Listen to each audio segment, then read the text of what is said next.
व्यासपीठ से सभी का हार्दिक अभिनंदन। सबके हृदय में विराजमान परमात्मा को प्रणाम। जय सिया राम, जय श्री कृष्ण, हरिओम। श्री हरिओम गौशाला एमा श्री अणहिलवाड़ गौ भक्ति महोत्सव अंतर्गत आ 7 दिवसीय श्रीमद् भागवत सत्संग આપણને સૌને ભગવત કૃપાથી પ્રાપ્ત થયો છે।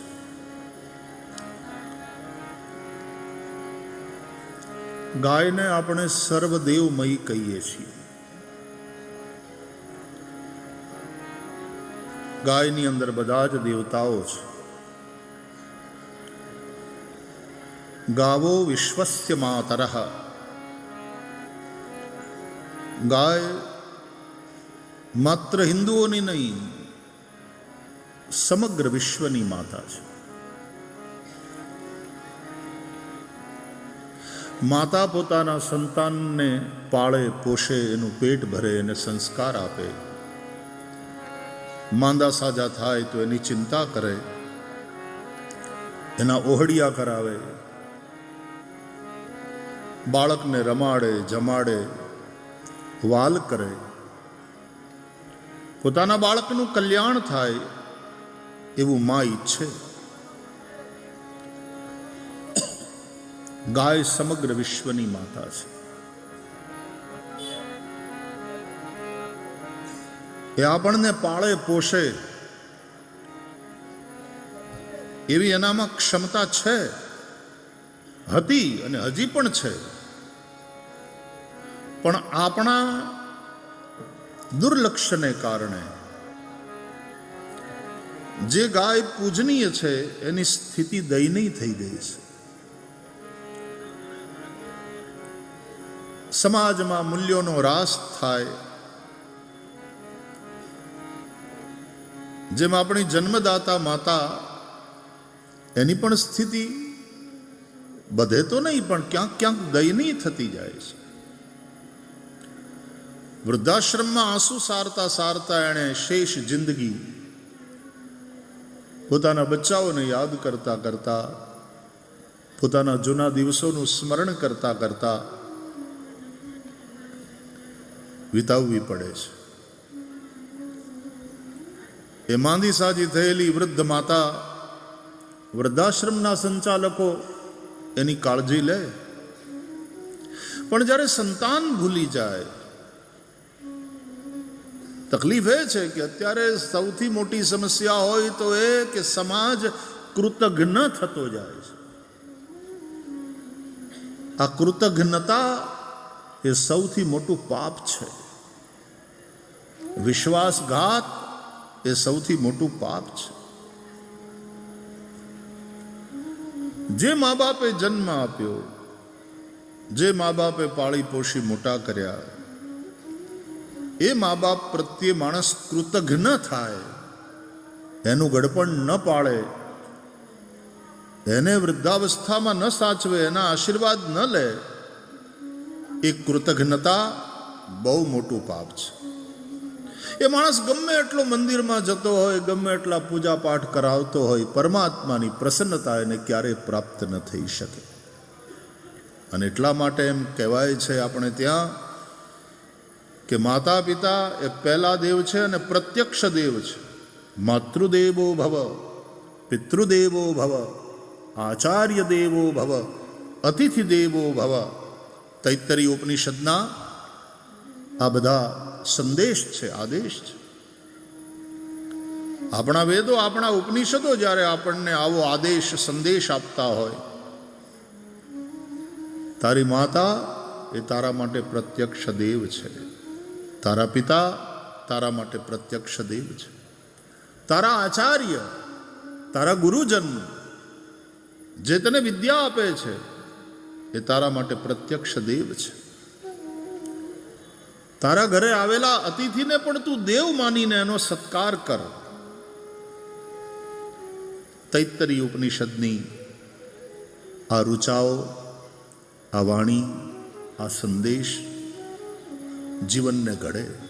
યાદ રાખજો, સનાતનીઓ, જેટલા વેદથી દૂર થતા જશો, વેદના સંદેશથી દૂર થતા જશો, પતન તરફ જશો અને દુઃખી થશો.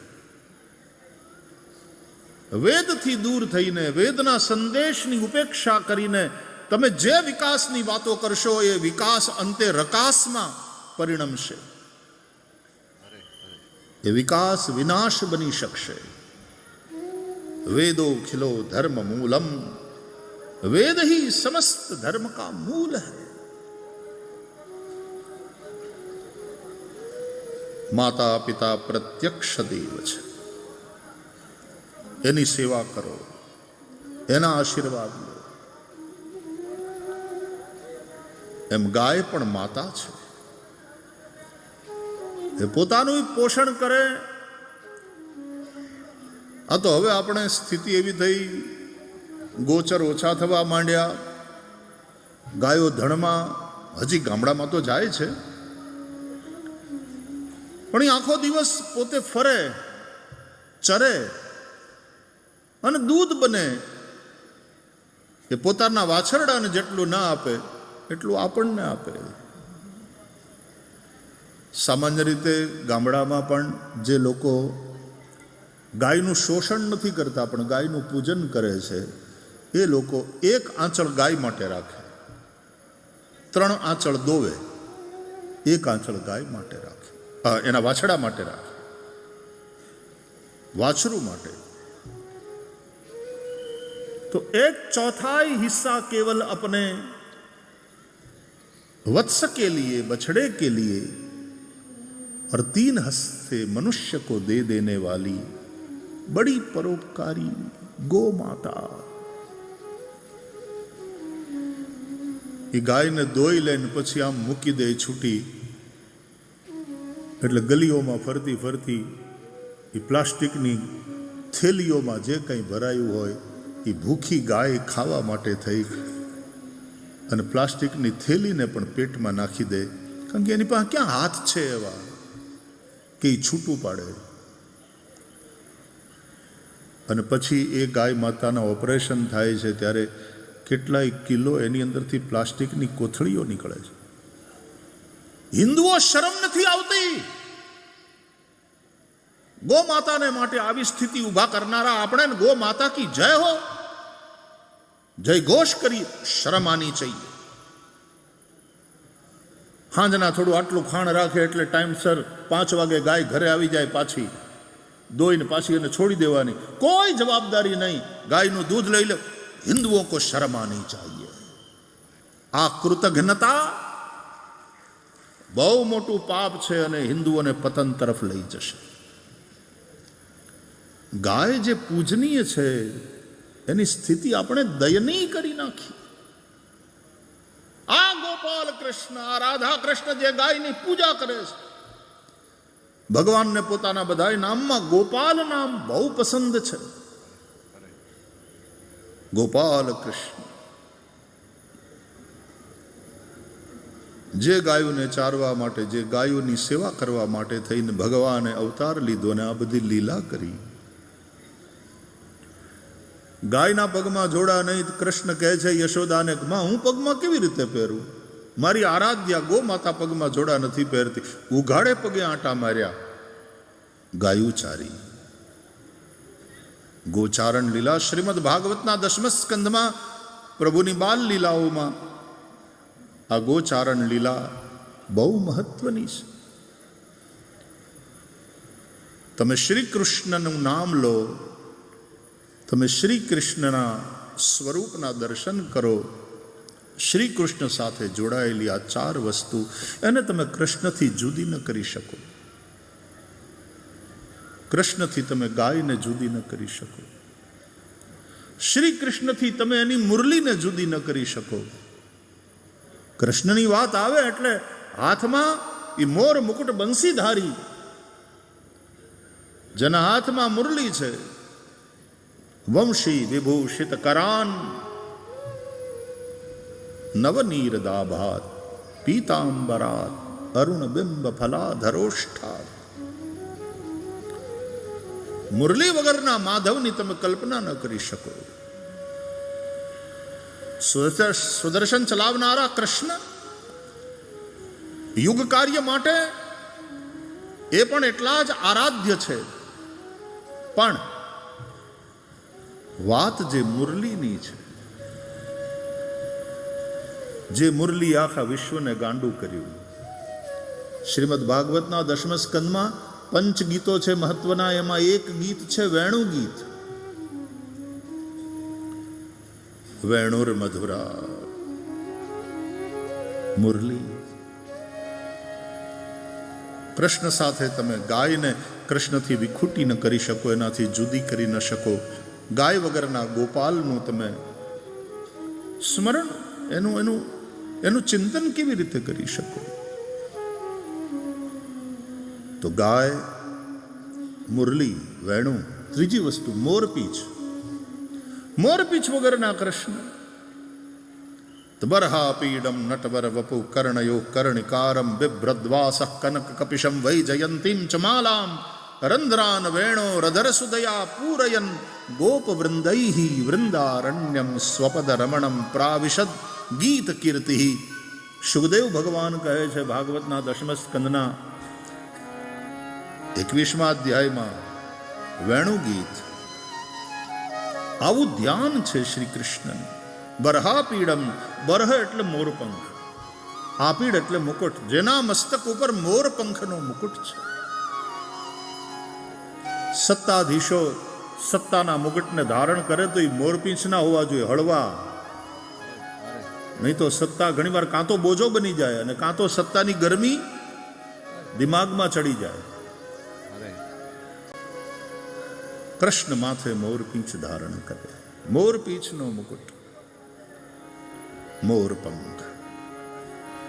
તો કૃષ્ણ અને ગાય, કૃષ્ણ અને મુરલી, કૃષ્ણ અને મોરપંખ, અને ચોથું કૃષ્ણ અને રાધા. માત્ર 11 વર્ષની લીલા વ્રજની, અને એમાં રાધાજી સાથે છે. પછી ક્યાંય નથી રાધાજી.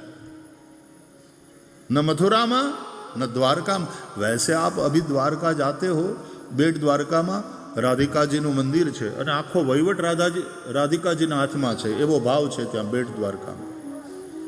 ટોટલ વહીવટ રાધિકાજીના હાથમાં. એનો અર્થ રાધાજીના ભાવથી કૃષ્ણની સેવા કરવાની. વહીવટ જે કંઈ કરો, મંદિરનો હોય, સંસ્થાનો હોય, રાધાજીના ભાવથી કરો. અને રાધાજીના ભાવથી એનો અર્થ છે સમર્પણ, સમર્પણ, સમર્પણ. કોઈ જગ્યાએ સ્વાર્થ નહીં, ખુરશીની લડાઈ નહીં, પદની લડાઈ નહીં, એમાંથી પૈસા તારવવાની તો વાત જ ભૂલી જાઓ. રાધા ભાવથી સેવા થવી જોઈએ શ્રી કૃષ્ણની. સંસ્થા હોય, મંદિર હોય, રાધા ભાવથી સેવા થાય. વહીવટ રાધાના હાથમાં. વહીવટ આવા લોકોના હાથમાં હોવો જોઈએ જેની અંદર રાધા ભાવ હોય, સમર્પણ હોય, પ્રેમ હોય. ઘણા લોકો એમ કે ભાગવતમાં રાધાજીનું નામ કેમ ક્યાંય નથી. રાધાજીનું નામ નથી, પણ રાધાજીનું કામ છે.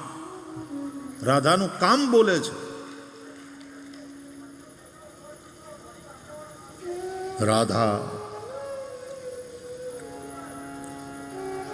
ઇવન યશોદા માટે પણ ગોપી શબ્દ આવ્યો. યશોદાના નામની જગ્યાએ ગોપી. ઇત્થમ વિદિત તત્વાયામ ગોપિકાયામ સ ઈશ્વરઃ વૈષ્ણવીમ વ્યતનોન્માયામ. એકદા ગૃહદાસીષુ યશોદા નંદગેહિની કર્માંતર નિયુક્તાસુ નિર્મમંથ સ્વયં દધી. ક્યાંક યશોદા અને ક્યાંક યશોદાની જગ્યાએ ગોપી શબ્દ. ગોપી એટલે જે ગોપનશિલા છે. ગોપાયતી શ્રી કૃષ્ણમ સ્વહૃદયે સા ગોપી. જે શ્રી કૃષ્ણને પોતાના હૃદયમાં છુપાવી રાખે છે એ ગોપી. જે પોતે ગોપનશિલા છે, એ આગળ આવતી નથી, એ ફેમસ થવા માંગતી નથી. એણે પ્રસિદ્ધિથી દૂર રહેવું છે. એણે તો ખાલી પ્રેમ કરવો છે, એણે સેવા કરવી છે, એણે માત્ર શ્રી કૃષ્ણને પ્રસન્ન કરવા છે. ગોપી ગોપનશીલા છે. ઘણા કરે નહીં કાંઈ અને ફ્રેમમાં બહુ રહે. એને નામ જોતું હોય, એને હાર પહેરવા હોય, મોટાઈ જોતી હોય. આપણે ત્યાં એક શબ્દ છે કાર્યકર્તા, કે અમે કાર્ય કરતા. પછી કાર્ય કરતા હોય કે ન હોય, પણ કહેવાય કાર્ય કરતા. અહીંયા તો બહુ સારું છે કે તમે અહીંયા અણહિલવાડની આ ધરતીમાં અને આ મહોત્સવમાં મેં એમ સાંભળ્યું કે દિનેશભાઈને બધાએ ભેગા થઈને લગભગ 400-500ની સેના અહીંયા એ ગાય માતાને નામે સેવા કરવા માટે. બધાના નામે આપણને ખબર નથી. આ ગોપી જેને સ્ટેજ ઉપર આવવું નથી, જેને નામ પોતાનું થાય એવી કોઈ ખેવના નથી. માત્ર ને માત્ર સેવા સેવા સેવા. આ ગોપી ભાવ છે, આ રાધા ભાવ છે. કૃષ્ણ હોય ત્યાં રાધા હોવી જ જોઈએ. રાધા વગરનો કૃષ્ણ અધૂરો લાગે. બિના રાધા શ્યામ આધા. તો રાધા ભાવથી સંસ્થાઓ હોય એમાં સેવા થવી જોઈએ. અમારું નામ, અમારું નામ. અને છતાંય મજાની વાત એ કે કૃષ્ણ દ્વારકાધીશ થયા રૂકમણી સાથે અને અષ્ટપટ્ટ મહિષીઓ સાથે એમના લગ્ન થયા. ગઈકાલે આપણે ચર્ચા કરી હતી 16,108 રાણીના સ્વામી. પણ મંદિરો હોય છે તો એમાં લગભગ કૃષ્ણ સાથે રૂકમણી ક્યાંય નથી, રાધાજી જ છે. દ્વારકામાં તમે જાઓ તો ત્યાં, અથવા તો તમે વિઠ્ઠલનાથ ભગવાન પંઢરીનાથના દર્શન કરો તો ત્યાં રૂકમણી લક્ષ્મીજી મંદિર છે, વિઠ્ઠલ રૂકમાઈ. પણ નહીં તો કૃષ્ણ સાથે ઊભા રહેવામાં રાધા જ હોય છે. કૃષ્ણની સાથે રાધાનું નામ જોડાયેલું છે. કૃષ્ણ પ્રેમ કી ધારા. ધારા ધારા, તમે એક ધારું બોલે ને તો એમાં રાધા રાધા આવે, એમાંથી આ ધ્વનિ નીકળે. ધારા ધારા ધારા ધારા ધારા ધારા ધારા ધારા ધારા ધારા. अविरल बहने वाली श्री कृष्ण प्रेम की धारा राधा. श्री कृष्णनी आह्लादिनी शक्ति, श्री कृष्णनो आत्मा એ રાધા છે. અને એ પ્રેમ હોય એને પ્રગટ ન થવું હોય. પ્રેમમાં એટલું છે, સંગોપન જેટલું કરો ને એટલો પ્રેમ વધે. સંગોપનથી સુરક્ષિત રહે, સંગોપનથી વૃદ્ધિને પામે. એટલે પ્રેમના બહુ ઢંઢેરા ન હોય. મેરે પિયા મેં તો ચુપ ચુપ ચાહ રહી, मेरे पिया मैं तो चुप चुप चाह रही, तुम बरसो जिम मेघा सावन, मैं तो चुप चुप नाह रही, मेरे पिया मैं तो चुप चुप चाह रही. પ્રેમ એ કોઈ આમ કોઈ એવી વસ્તુ, એવો પદાર્થ નથી, પણ પ્રેમ અનુભવાય. પાછું એવું ખરું કે પ્રેમને આપણે છુપાવવો જોઈએ એ સારું છે. મહત્વની વસ્તુ હોય એને તમે બહુ આમ સાચવીને રાખો, એને કંઈ બજારમાં ન મુકાય. તમારો મહત્વનો સાચા હીરાનો નેકલેસ હોય, કિંમતી હોય, તો એને તો તમે તિજોરીમાં મૂકી રાખો છો, સાચવીને રાખો. એનું પ્રદર્શન તો જ્વેલર્સને ત્યાં એના શોરૂમમાં ભલે હોય, કારણ કે એણે વેચવું છે, પણ તમે એકવાર લઈ આવો પછી તમે એને સાચવીને રાખો. હા, તમે ક્યાંક પહેરો, લગ્ન હોય, ક્યાંક પાર્ટીમાં જવાનું હોય, ક્યાંક પ્રસંગ હોય, ત્યારે તમે પહેરો, પણ પછી બહુ સાચવીને મૂકી રાખો છો. પણ ગમે એટલું એને છુપાવવાની કોશિશ કરો, અંતે પ્રેમ તમારી આકૃતિમાં પ્રગટ થાય, તમારી કૃતિમાં પ્રગટ થાય, તમારા ભાવોમાં એ પ્રગટ થઈ જ જાય. પ્રેમ છુપાયા ના છુપે, જાગટ પરગટ હોય, ગર મુહ કછું બોલે નહીં, તો ये नैन देत हैं रोई. प्रेम छिपाया ना छिपे, प्रीत छिपे नहीं पीठ देखायो. તો રાધા વગરના કૃષ્ણની કલ્પના ન થાય. તો ચાર વસ્તુ શ્રી કૃષ્ણ સાથે ઇન્સેપરેબલ છે, એનાથી છૂટી ન કરી શકાય.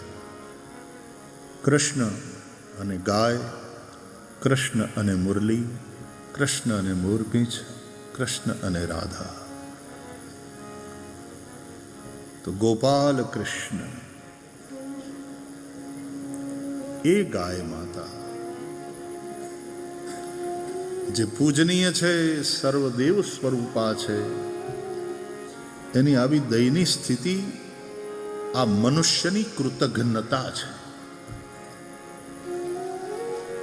કૃતઘ્નતા શબ્દ જેને અઘરો પડતો હોય તો નમક હરામી.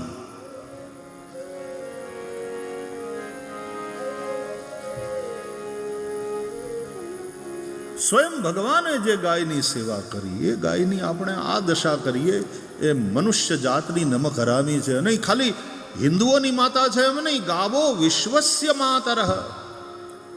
જે ગાયનું દૂધ પીવે છે, ગોદ્રવ્યનો ઉપયોગ કરે, અરે એ તો એવી માતા છે. હિન્દુઓ તો કોઈ દિવસ ગાયનું માંસ ખાય નહીં, ગાયને મારે નહીં, ગાયનું માંસે ન ખાય.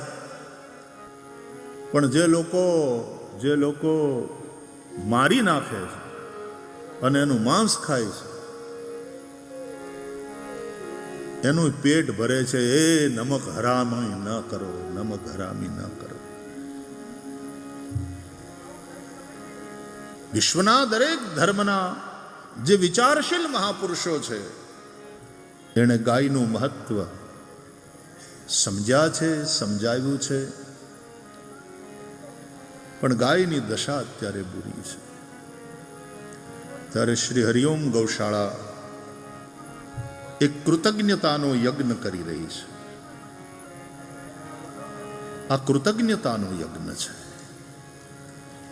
જે ગાય હવે દૂધ આપવા જેવી નથી રહી, દૂધ આપતી નથી, જે ગાયની પાસેથી હવે કાંઈ મેળવવા જેવું રહ્યું નથી, જે ગાયો બીમાર છે.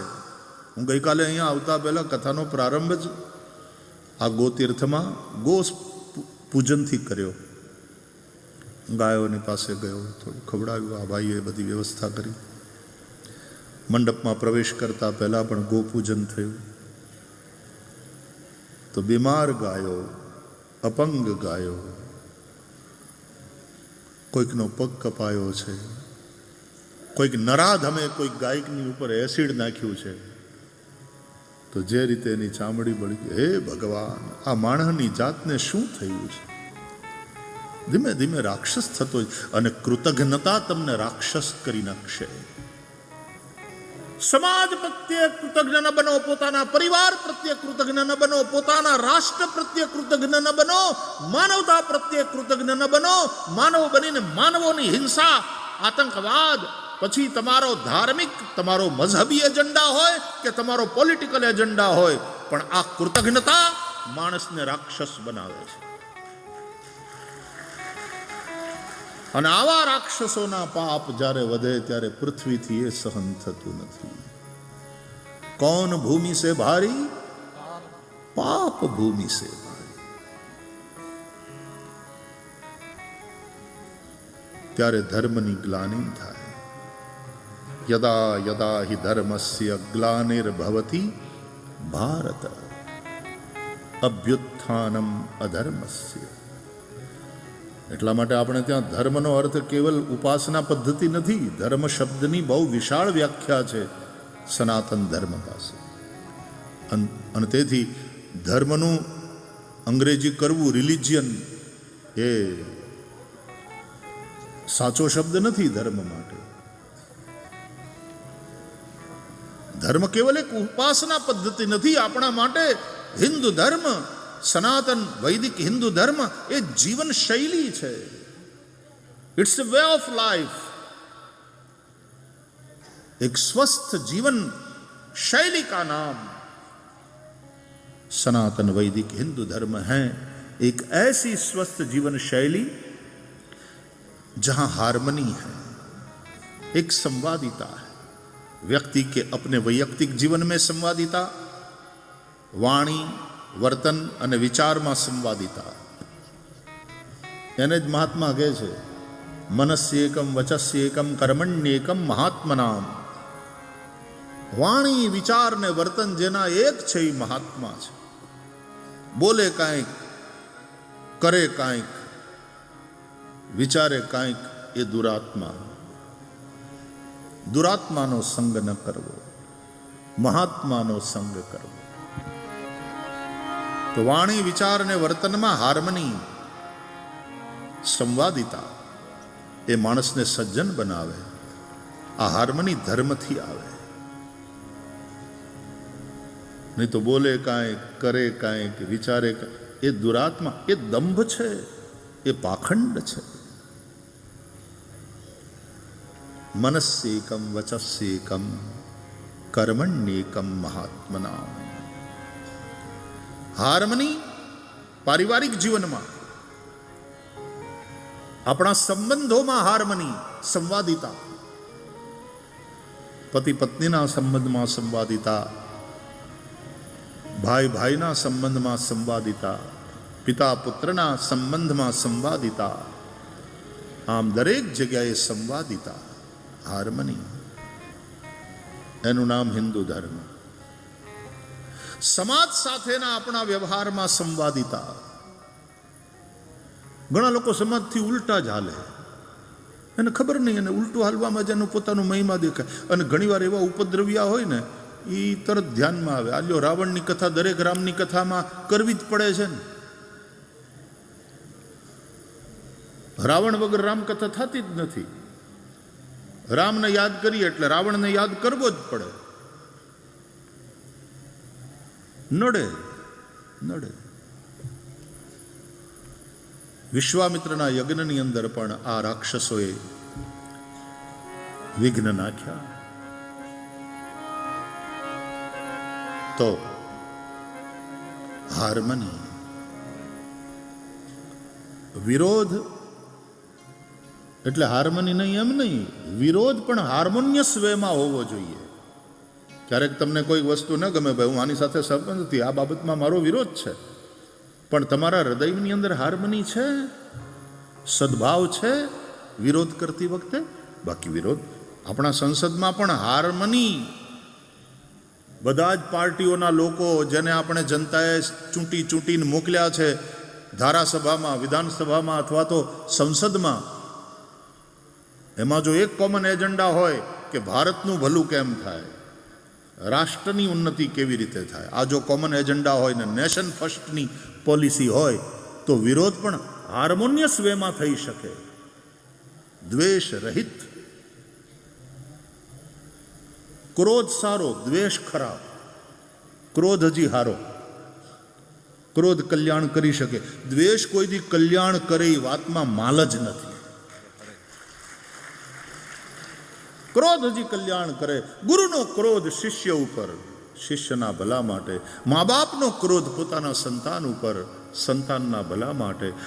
અરે ઇવન ભગવાન ક્રોધ કરે છે, નહીં તો એ શાંતાકારમ કહેવાય છે. આપણે સ્તુતિ કરીએ છીએ, શાંતાકારમ ભુજગશયનમ પદ્મનાભમ સુરેશમ શાંતમ શાશ્વતમ અપ્રમેય મનગમ નિર્વાણ શાંતિપ્રદમ. એવા ભગવાન પણ ક્રોધ કરે છે.